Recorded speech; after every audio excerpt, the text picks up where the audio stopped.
Good evening at 6 o'clock. I'm Don Shipman. I'm Kristen Copeland. Thanks for joining us tonight. He's facing second-degree murder charges for allegedly stabbing his own brother to death. And today, John Ferguson took the witness stand to explain in his own words what happened the night his brother was killed at their mother's home in Yorkville.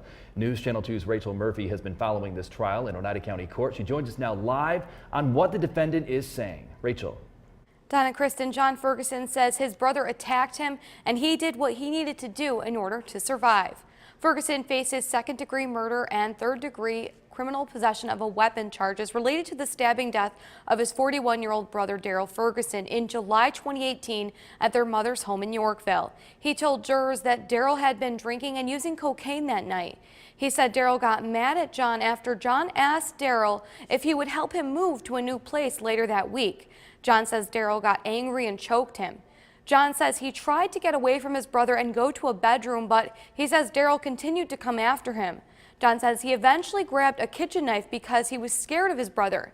He says his brother yelled and swore at him. John says he told Daryl to leave him alone, and Daryl reached to grab a knife, but at one point John says he stabbed his brother and the two of them fought. He had me here. I had him. He pushed me back with the knife. I ended up getting him that way, and he pushed back. We were struggling.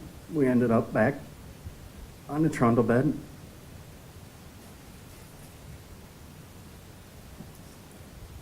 And as I could get out from underneath him, I came around with the knife that way. The prosecution asked if John could have left the house before the fight got worse. He said yes. The prosecution then asked if after John stabbed his brother, if he performed CPR or did anything to try to stop the bleeding. John replied no. Closing arguments begin at 9:30 tomorrow morning. The jury will then begin deliberations. Back to you.